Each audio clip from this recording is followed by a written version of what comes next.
عاقبة للمتقين والصلاة والسلام على سيد الأولين والآخرين وعلى آله الطيبين الطاهرين وأصحابه الراشدين المهديين وأوليائه الكاملين وعلماء ملته وصلحاء أمته وأهل سنته أجمعين. أما بعد فأعوذ بالله من الشيطان الرجيم. بسم الله الرحمن الرحيم. وتعاونوا على البر والتقوى ولا تعاونوا على الإثم والعدوان. آمنت بالله صدق الله مولانا العظيم وبلغنا رسوله النبي الكريم الأمين الرؤوف الرحيم. إن الله وملائكته يصلون على النبي يا أيها الذين آمنوا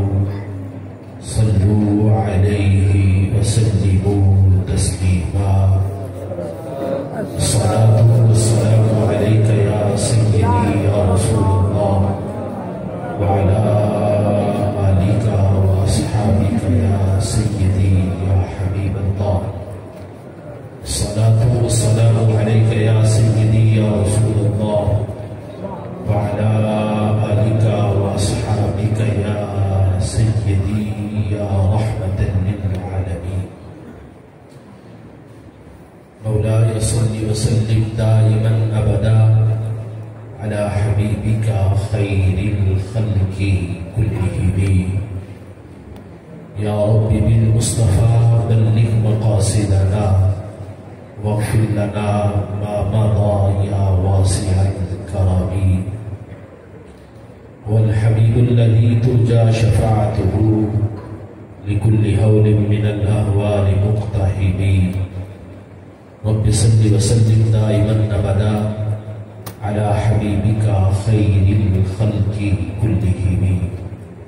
واسطہ یا رب تجھے خواجہ امیر الدین کا، دے مجھے علم و حیا رزق و شفا صبر و غنا. حمد و ثنا کے بعد واجب الاحترام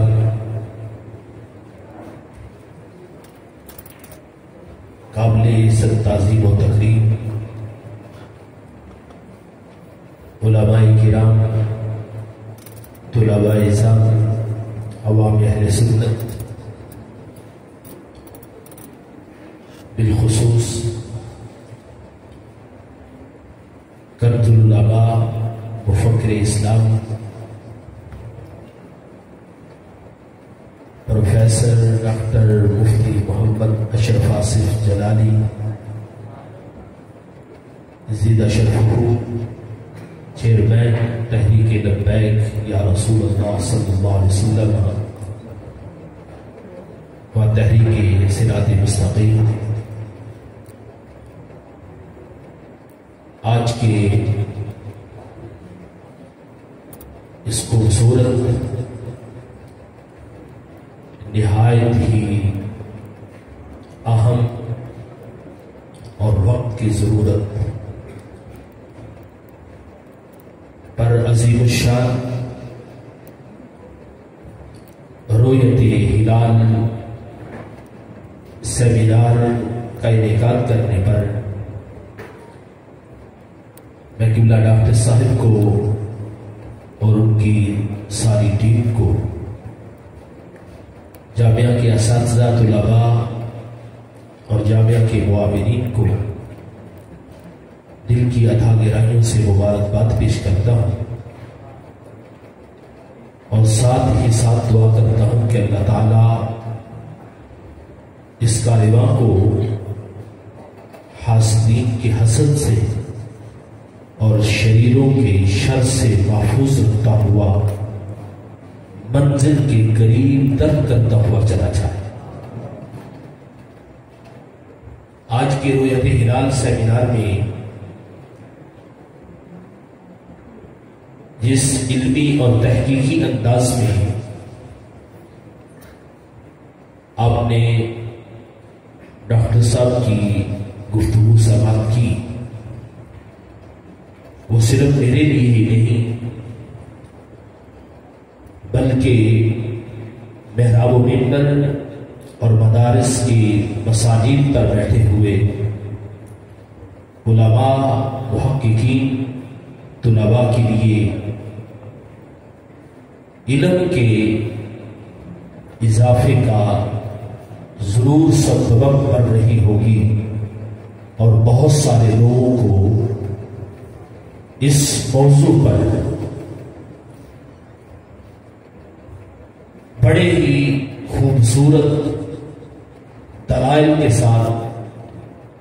اور بڑے ہی واضح کتابوں کی صورت میں انبار میسر آئے ہوں گے، اور الحمدللہ ثم الحمدللہ جس کو ایک عام سا انداز سمجھ کر عوام میں پھیلایا جا رہا تھا، ڈاکٹر صاحب نے اس عام سے انداز کو مسترد کر کے اس کو قرآن و حدیث کا نور دے کر اس مسئلے کی اہمیت کو، فضیلت کو قوم کے سامنے پیش کر دیا۔ اب وقت نہیں ہے کہ میں آج کے موقع پر کچھ باتیں عرض کروں، صرف چند باتیں عرض کرنا چاہتا ہوں۔ وہ یہ آج آستانوں پر اور محراب و منبر پر اور مدارس میں ایک مروجہ اور حالات سے بے خبر موضوعات پر گفتگو ہو رہی ہے، تقریریں چل رہی ہیں، وہی رٹا رٹایا سبق پڑھا جا رہا ہے، پڑھایا جا رہا ہے۔ زمانے میں اور حالات میں جو کچھ ہوتا ہے اس کی کسی کو خبر نہیں، اور کوئی بھی اس کو اپنی ذمہ داری محسوس نہیں کرتا، اور کوئی یا تو مصلحتوں کا شکار ہو جاتا ہے یا پھر ان بزرگوں کی لکھی ہوئی کتابوں تک اس کی رسائی نہیں ہوتی۔ لائبریریوں میں پڑھی ہوئی کتابیں کاریوں کے لیے منتظر بیٹھی ہوتی ہیں، پڑھی ہوتی ہیں، کوئی ان کو کھولنے کے لیے، دیکھنے کے لیے آگے نہیں بڑھتا۔ ڈاکٹر صاحب کو اس موقع پر میں اپنے جذبات کے لحاظ سے یہ بات کہنا چاہتا ہوں، میرے باپ کے آقا امام الانبیاء صلی اللہ علیہ وسلم نے اپنی تبلیغ میں، اپنے پیغام میں جس بات کو زیادہ ضروری سمجھا اور قوم کے لیے اسے نفع مند سمجھا، میرے آقا مولا امام الانبیاء صلی اللہ علیہ وسلم نے ہر دور میں اس بات کو بیان کیا۔ حضرت جابر بن سمرہ رضی اللہ تعالیٰ عنہ روایت کرتے ہیں کہ امام الانبیاء صلی اللہ علیہ وسلم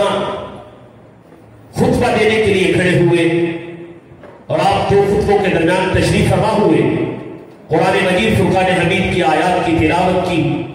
اور لوگوں کو واضح و نصیحت کیا، اور قریب آقا صلی اللہ علیہ وسلم نے واضح و نصیحت کرتے ہوئے دین کے معاملے میں اس بات پر زور دیا جو اس وقت کے تقاضا کے مطابق لوگوں کے لیے زیادہ نفع بخش تھی، زیادہ ضروری تھی۔ تو آج ڈاکٹر صاحب نے الحمدللہ، آپ میرے سے زیادہ جانتے ہیں کہ ڈاکٹر صاحب نے ہر دور میں حالات پر بڑی گہری نظر رکھی، اور جس چیز کی ضرورت پیش ہوئی انہوں نے اپنی ذمہ داری کو محسوس کیا ہے اور اپنا حق سمجھتے ہوئے اس کے لیے محنت بھی کی ہے، اور آگے محنت کر کے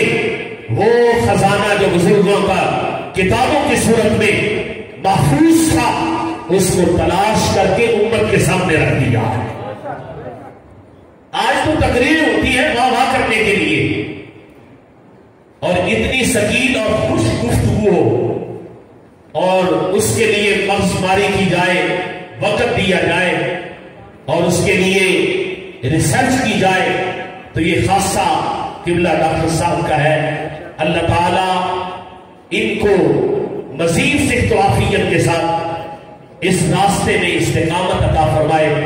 اور ایک جملہ کہتے ہوئے بات کو ختم کر رہا ہوں۔ آج دو صورتیں ہیں، ایک طرف عقیدت ہے اور دوسری طرف عقیدہ ہے۔ ایک طرف عقیدت ہے اور دوسری طرف عقیدہ ہے، لیکن دو جملوں میں یہ بات عرض کر کے آپ سے رخصت ہو رہا ہوں۔ اگر عقیدت عقیدے کے سائے میں رہے تو وہ عقیدت رہتی ہے، اگر عقیدت کے سائے سے نکل جائے وہ عقیدت نہیں ہوتی، وہ بغاوت ہوتی ہے۔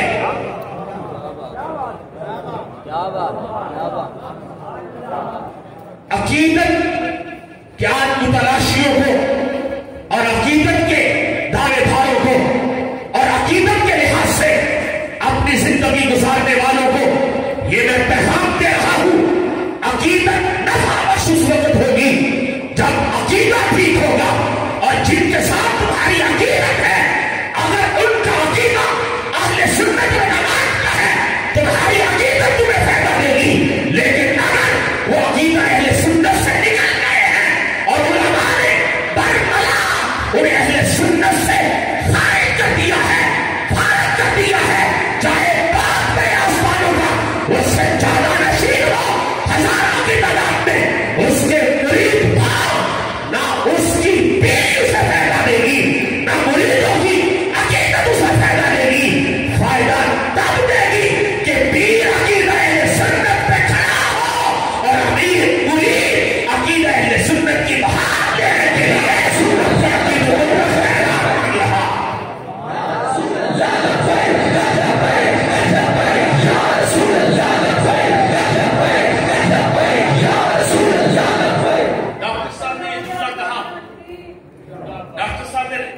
درمیانے گفتگو میں دوران گفتگو ایک جملہ کہا تھا کہ پیران نظام کہتے علماء وہ نہیں رہے، اور علماء کہتے ہیں وہ پیر، لیکن ہر ایک کی اپنی اپنی کمزوری ہے۔ جو یہ کہتے ہیں پیر ایسے نہیں رہے، جو علماء کہتے ہیں پیر ایسے نہیں رہے،